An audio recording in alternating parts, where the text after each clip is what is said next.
Hello friends, जय माता दी। कैसे हैं आप सब दोस्तों। मंगलवार से चतुर्मास शुरू हो गया है और आषाढ़ शुक्ल एकादशी पे श्रद्धालुओं ने, हम सभी ने व्रत रख करके ढेर सारी पूजा अर्चना की है। घरों में इस मौके पर सभी लोगों ने अपने अपने हिसाब से अपनी अपनी श्रद्धा शक्तियों से दीप जलाए हैं। और दोस्तों, इस चतुर्मास में ऐसा माना जाता है कि पुराणों के अनुसार भगवान विष्णु ने राजा बलि को चतुर्मास में पाताल लोक में वास करने का वरदान दिया था। कार्तिक शुक्ल एकादशी को देव उठेंगे, जिस दिन विष्णु भगवान अपने 4 महीने की निद्रा से उठकर आएंगे, जिसके लिए मैंने आपको अलग अलग बहुत सारे उपाय बताए हैं। दोस्तों, ध्यान रख लें, इस चातुर्मास में विवाह, वास्तु पूजन, गृह प्रवेश आदि कार्य बंद रहेंगे। इसके साथ ही इस बार सावन में जो सोमवार पड़ रहे हैं दोस्तों, 50 साल बाद ऐसा महायोग पड़ रहा है। बहुत ही खूबसूरत दिन है और शिव पूजा से इस बार जो विशेष संयोग बन रहा है, उसमें आपको बहुत सारे अचूक फलों की प्राप्ति होने वाली है। इस बार अगर आप पूजन करते हैं तो आपको रोगों से मिलेगी मुक्ति, शरीर में अजीब सी अद्भुत सी ऊर्जा उत्पन्न होगी, आपकी शक्तियों में बढ़ोतरी होगी, मनोवांछित फल की प्राप्ति होगी, अकाल मृत्यु और भय से मुक्ति मिलेगी। नवीन कार्य, कोई भी नया कार्य आप शुरू करते हैं उसकी पूर्ति होगी, ग्रहों की शांति होगी, संतान सुख अगर आपको चाहिए तो उनकी प्राप्ति होगी, आरोग्यता, नौकरियों में प्राप्ति, व्यवसाय में बढ़ोतरी, समस्त बाधाओं से मुक्ति मिलेगी। दोस्तों, इस बार पहला सोमवार 10 जुलाई को पड़ेगा, दूसरा 17 जुलाई को पड़ेगा, तीसरा सोमवार 24 जुलाई को पड़ेगा, चौथा सोमवार 31 जुलाई को और 5वीं सोमवारी पड़ेगी आपको 7 अगस्त को। बहुत ही खूबसूरत सोमवार आने वाले हैं दोस्तों, मिस नहीं करना है आपको ये व्रत। और इस बार भगवान शिव का प्रिय मास सावन में 50 साल बाद ऐसा संयोग बन रहा है। खास बात तो ये है दोस्तों कि सोमवार से इस माह की शुरुआत हो रही है और समापन भी सोमवार को हो रहा है। काफ़ी शुभ फलदायक है। 10 जुलाई से सावन की शुरुआत होगी दोस्तों। 9 जुलाई को गुरु पूर्णिमा का अवसर है। आप लोगों को मैंने बहुत ही अचूक उपाय बताए दोस्तों। अगर आपको दैविक शक्तियाँ प्राप्त करनी है तो अपने गुरु को मना लीजिए और उसके बाद आपको शुरू करने हैं ये सोमवार के व्रत। और 7 अगस्त को रक्षाबंधन रहेगा, यानी कि सावन पूर्णिमा है। दोस्तों, काफ़ी सालों बाद इस बार सावन मास में 5 सोमवार आ रहे हैं। खास बात तो ये है कि वैदिति योग के साथ सावन सोमवार प्रारंभ हो रहा है और आयुष्मान योग के साथ इस मास की समाप्ति हो रही है। तो जो लोग इस माह को व्रत को करेंगे, खासकर जो लोग सोमवार को करेंगे, सोमवार का व्रत करेंगे, उनकी दीर्घायु होंगे और निरोगी काया होने वाली है। सोमवार, सावन मास, वैदिति योग, आयुष्मान योग सभी के मालिक स्वतः शिव हैं और इसलिए इस बार का सावन बहुत ही खास है। दोस्तों, पुराणों के अनुसार सावन में भोले शंकर हमारे शिव बाबा की पूजा की जाती है, उनका अभिषेक किया जाता है, शिव स्तुति की जाती है, मंत्र जप का खास महत्व होता है। खासकर सोमवारी के दिन महादेव की आराधना से शिव और शक्ति दोनों प्रसन्न होते हैं। शक्ति हमारी दुर्गा होती है दोस्तों, और इनकी कृपा से दैहिक और भौतिक कष्टों से मुक्ति मिलती है।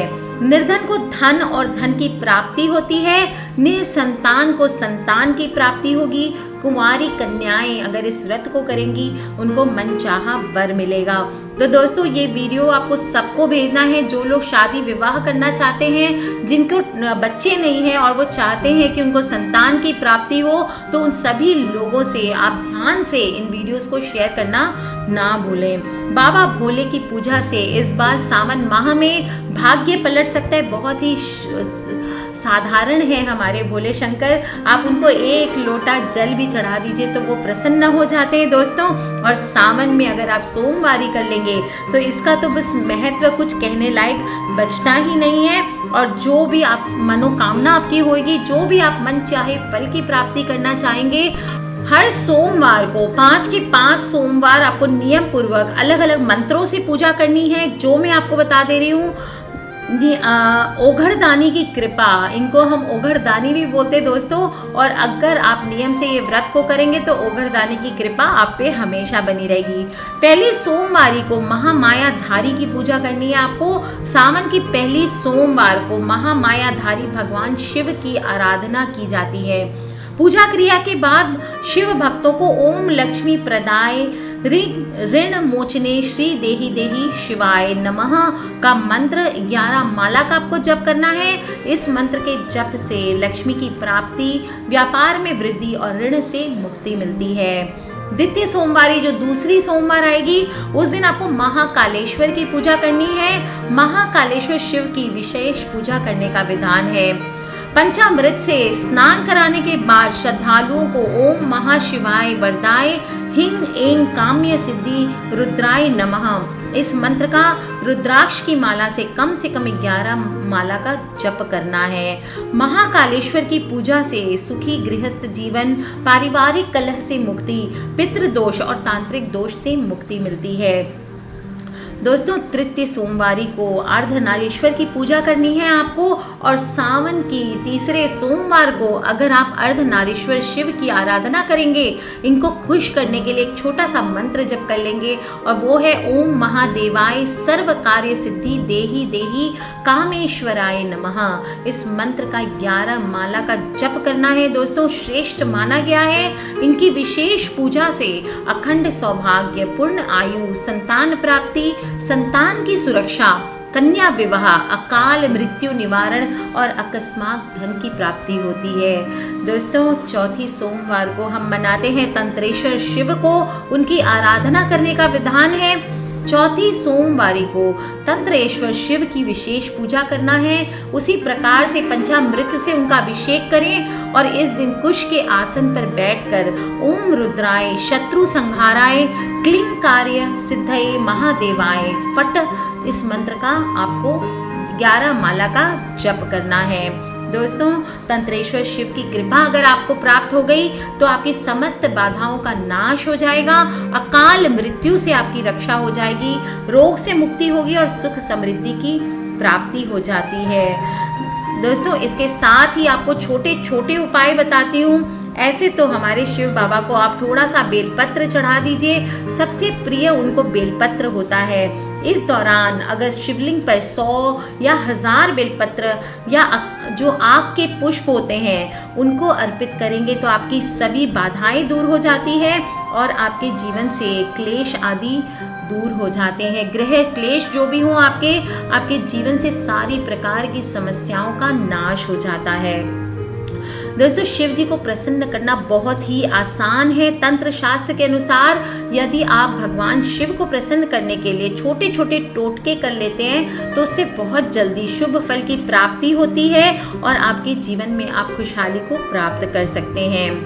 ऐसा मत है कि भगवान शिव को सिर्फ एक मुट्ठी चावल चढ़ाने से असीम धन की प्राप्ति होती है। बहुत ही भोले भाले हैं हमारे शिव जी, और यदि कोई भक्त सच्ची श्रद्धा से उनको सिर्फ एक लोटा पानी भी अर्जित करे तो वो प्रसन्न होते हैं। दोस्तों, उपाय इतने सरल हैं कि इनको बहुत ही आसानी से आप कर सकते हैं। सबसे पहले तो अगर आप 100 बेलपत्र ना चढ़ा सकें तो प्रतिदिन सुबह की पूजा में 21 बेलपत्र ले लें और उस पर चंदन से ओम नमः शिवाय ऐसा लिख करके शिवलिंग पर चढ़ाएं। ऐसा माना जाता है आपकी सभी मनोकामनाएं 1 महीने के अंदर अंदर पूरी होने के आसार नजर आने लगते हैं। ध्यान रहे दोस्तों, आप जिस बेलपत्र को शिवलिंग पर चढ़ा रहे हैं वो कटा या फटा हुआ नहीं होना चाहिए। अगर आपके विवाह में लगातार अड़चने आ रही है तो सावन के महीने में रोज शिवलिंग पर केसर मिला हुआ दूध चढ़ाएं। इससे जल्दी ही शादी के योग बनते हैं।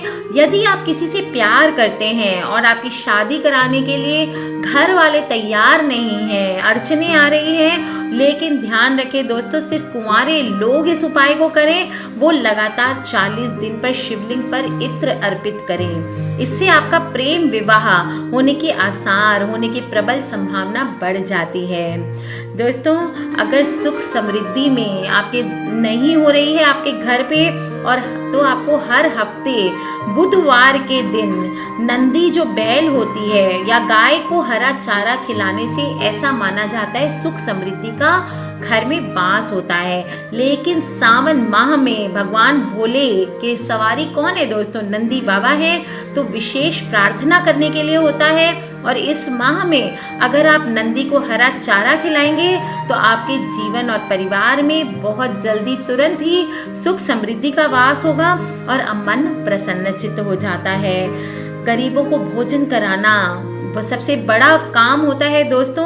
और अगर आपको लगता है आपके घर पे पितृ दोष है या पितरों की आत्मा को शांति नहीं मिल रही है, तो गरीबों को सावन माह में जितना हो सके, एक रोटी हो सके, एक ही रोटी गरीब के नाम की पर खिलाएं ज़रूर। इससे आपके घर में कभी भी अन्न की कमी नहीं होगी, पितरों की आत्मा शांत होगी। और चाहे तो आप सावन में किसी भी मंदिर में जाकर फल, कपड़े आदि का दान करेंगे तो आपके घर पर हमेशा भोले बाबा की कृपा बनी रहेगी।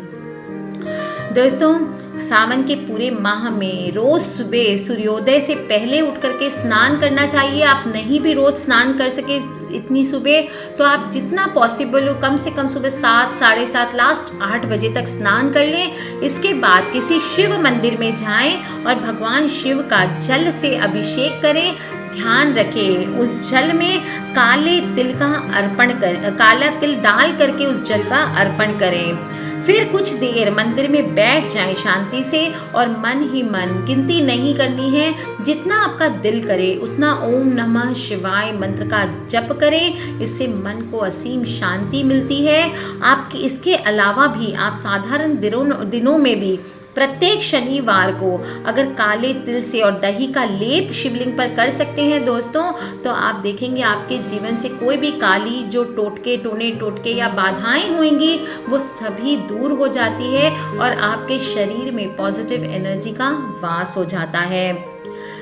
सावन में आप किसी भी नदी या तालाब पर जा करके आटे की गोलियां बनाकर मछलियों को जरूर खिलाएं। जब तक यह काम करें मन ही मन में भगवान शिव का ध्यान करते रहें। धन प्राप्ति का सबसे सरल उपाय है। इससे आपके दुश्मनों का तो नाश होगा ही, साथ ही आपको नौकरी और व्यवसाय में भी उन्नति मिलेगी। दोस्तों, एक से एक छोटे छोटे उपाय बताए हैं, छोटे छोटे सरल से टोटके बताए हैं। सावन के महीनों में सावन भादो आने वाली है दोस्तों। सावन की बारिश की बूंदों से बारिश के जो पानी का टोटका मैंने आपको बताया है वो करें, और उससे अगर आप शिव जी का अभिषेक कर सकें तो फिर कुछ बोल ही नहीं सकते दोस्तों, बम बम हो जाने वाली है।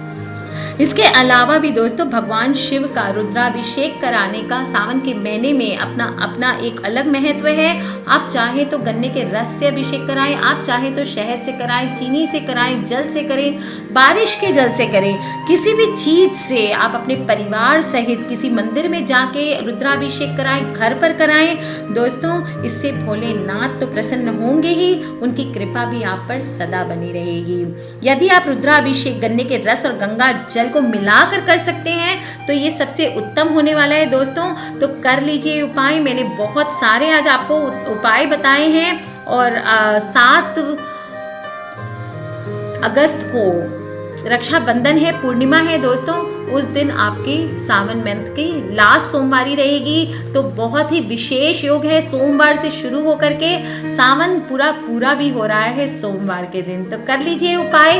अपने दोस्तों से, अपने परिवार से, मम्मी पापा, भाई बहन, बच्चों से सबसे शेयर करना ना भूलें, क्योंकि हमें नहीं पता कौन सी वीडियो कब किसकी लाइफ बदल दे। किसी भी प्रकार के प्रश्न हो दोस्तों, आप मुझे लिखकर वीडियो के नीचे पूछ सकते हैं। मुझे अगर कोई पर्सनल प्रॉब्लम है आप ईमेल कर सकते हैं। मेरी ईमेल आईडी है brijnari@gmail.com। खिलखिलाते रहिए, मुस्कुराते रहिए। शिव बाबा को मनाना है और इस बार बेड़ा पार लगाना है। बोलिए बम बम भोले दोस्तों। Take care friends, love you all and जय माता दी।